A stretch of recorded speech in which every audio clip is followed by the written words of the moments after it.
Good morning, ladies and gentlemen. Welcome back to another episode here on African Confessions. The following story that you're going to be listening to, it comes from a translation of a message that I received, and the translation of that message, it reads like this. Hello, Brother Nashi, how are you? Can you please post my own story as hidden identity? This story that I am going to share with you, a lot of people, they are not going to believe it. Even if it was me, if I had never met a ghost before, if someone would come to me and tell me that they saw a ghost, I'll just say that this really sounds like a lie. But I am here. I don't have any reason as to why I would want to give you a story that is fake. What will I benefit from that? I carried a ghost when I was on my way going to my grandmother's funeral. And there are things that are happening in my life, things that I really do not understand. And I hope that your listeners will give me a piece of advice. Even right now, as I am writing this to you, I even keep checking over my shoulder because I know and I feel as if there is something that is always watching me. When you posted this other video, when I saw the profile picture that you had uploaded of this other man whom you were saying was a Nyawu dancer, I even felt traumatized because that is exactly the vision that I always have. Whenever I feel like there is someone that is watching me, that is always following me, wanting to hurt me, I always see the picture of a man who seems to be like a Nyawu dancer. This man will be looking at me and it will be like he would have rubbed black ash all over his body. He would be looking at me so scary, so much that I will start to panic. I am now suffering from panic attacks. This is how these panic attacks will start. When I see that man, like in a vision or in real life, I'll start to feel like a tingling in sensation in my fingers, and then it will feel so painful, so much that I'll start to have cramps all over my body. Then I'll feel dizzy and I will fall down.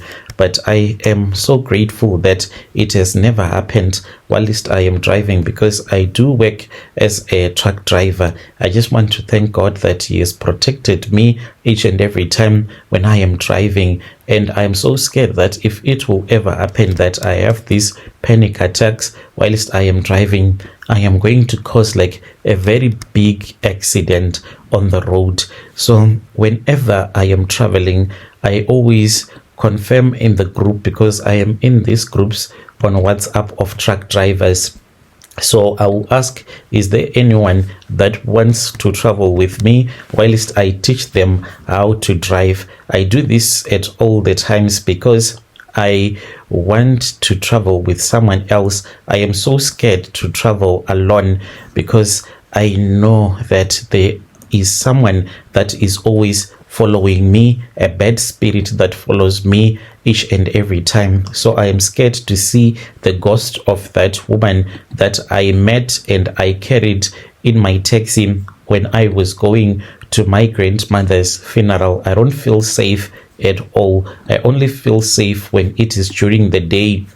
But at night, my fear will come. I'll get so scared. So this is what happened the day when I met this ghost. So you can call me Tatenda. I am a man that is aged 32 years old. I stay here in Kuwadzana 4 in Harare. What I am about to confess to you, it happened last year in July when my Ambuya grandmother died there in a village just outside of Marondera. So I was one of the last people to arrive at her funeral. So everyone was waiting for me because in our family, like, people are not so wealthy. Things like they are very difficult for all of us, and considering the economy as well. So they knew that I am the only one who can afford to buy a coffin for my grandmother. So everyone was waiting for me patiently whilst her body was being kept in the mortuary. But what happened along the way when I was traveling between Harare and Marondera, I can only describe in one word: it was scary. I saw a chiboko. In English, it means the spirit of a dead person, and it is very terrifying to even think that I made love to this spirit. So when I spoke with one of my cousin who told me that my grandmother had passed away, my boss had sent me to offload somewhere that was very far. I then called my boss and I told him that my grandmother had passed away, and he told me that after offloading I was supposed to leave the truck and then quickly rush to Harare so that I can go and attend my grandmother's funeral. So as for my grandmother, even my boss knew that I had to be there because he knew my situation. Like, I do have both parents, but my parents, they got divorced after my father had started dating another woman, and my mother, she then got married because of the heartbreak. So my mother then took me and I went and I started staying with my stepfather, who never liked me at all. So my stepfather then told my mother that if she wanted to be married to him, she was supposed to choose between me and my stepfather. Then my mother chose my stepfather. That is how I ended up leaving my mother and I started staying with my grandmother in a village just outside of Marondera. It was very difficult. I do not want to lie to you. But as for my grandmother, she was someone that was a very strong woman. She took me in. She loved me. She was like a mother and a father to me. I could have not prayed for anything more. I did not care anymore about what my father or what my mother were doing, because they had showed it to me that they did not care about me at all. So I quickly matured from a very young age. The moment that I was able to take a license, a driver's license, I did a lot of piece jobs and then I applied for a license and I started working. Whilst I was working, then I came to Harare and I started driving local taxis. Then I moved to Harare, where I was also driving local taxis until I started working as a truck driver, and life was a little bit better. So even though my grandmother had been sick for some time, but as a family we did not expect for her to go like that. She died suddenly, quietly, without giving anyone a warning. I was devastated when we heard that this was what had happened. She was the one who was my everything, my family. Upon my arrival in Harare, I then calculated the money that I had, and I said that the money is enough, but you never know, maybe there might be an emergency at the funeral. I then went and I spoke with this other friend of mine. So he owned a taxi. I spoke with him and I said, my friend, I really want to go to my grandmother's funeral. And he was like, it is okay. And I was like, can you borrow me your taxi so that I can pick up passengers along the way, and when I am returning back to Harare, I will go to the taxi rank and I will load people that will be returning back to Harare when I am in Marondera. And he was like, okay, it is fine. He then gave me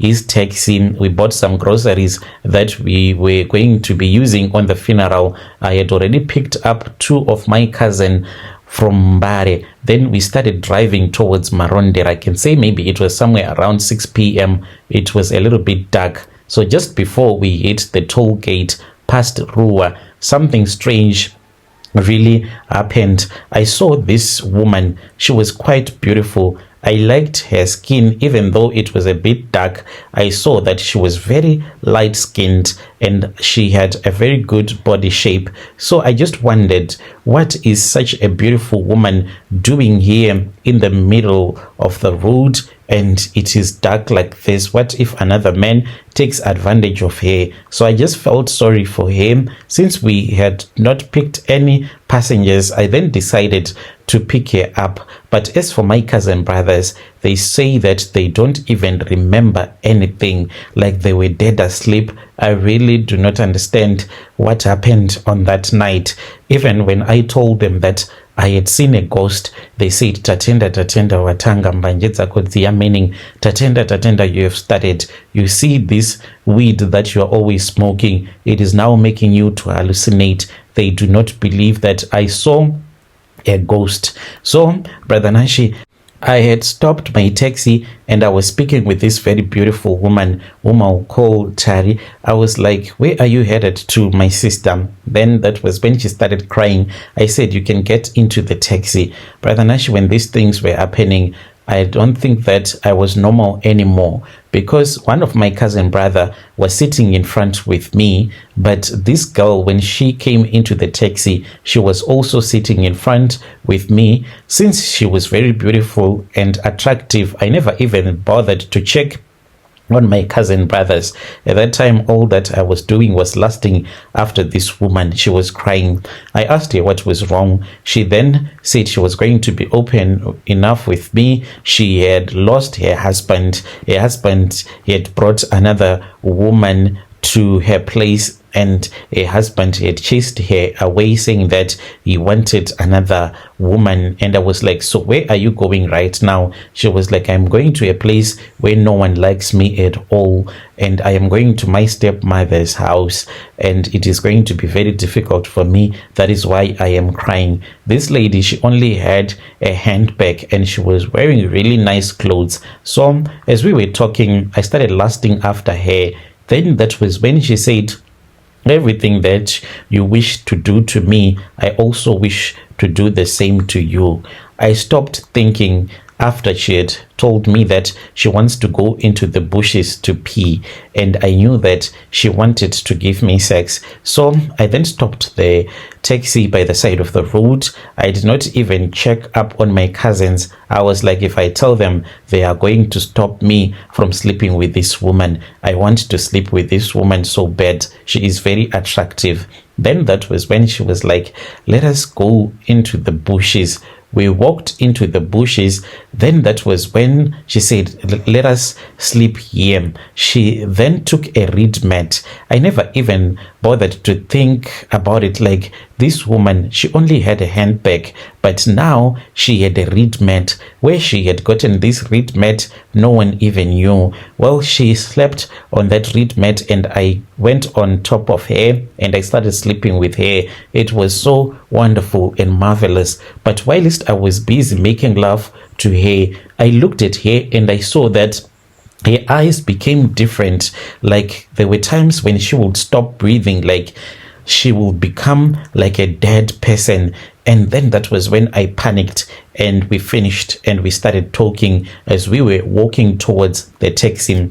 I had told her to walk in front of me, and I said, as a woman, you are supposed to walk in front of me so that if there is something bad that will be about to happen in front of you, I can see, since I'll be walking behind you. And if there is something bad that will come from the back, I'll be defending you from the back. And she was like, no, you do not know anything about me. Do you know that I can even protect you more than the way that you can protect me? And she started laughing. So, like, I was starting to get sober at that time, because as we were walking, I started to wonder, why is it we had walked for nearly 30 to 35 minutes, but I could not see where I had parked the taxi? Because when we went into the bushes, we had walked maybe for only about a minute or 2 minutes, just making sure that when my cousins come out of the taxi, they will not see us making love. We were not far from the highway, but all of a sudden,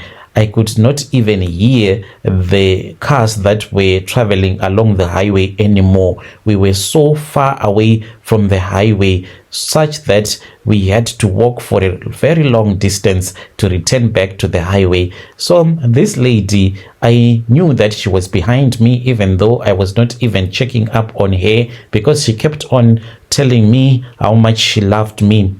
All of a sudden, then there was silence, like dead silence.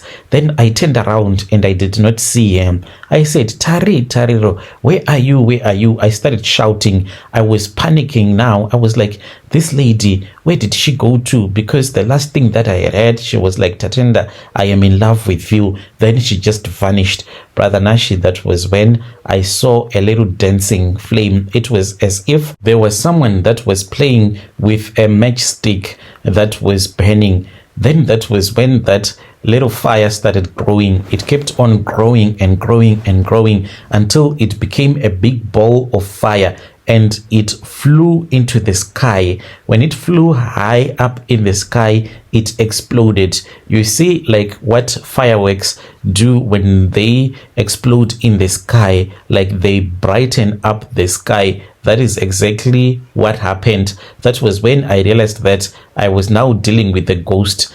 I ran. I started running as I heard that there was something that was chasing me.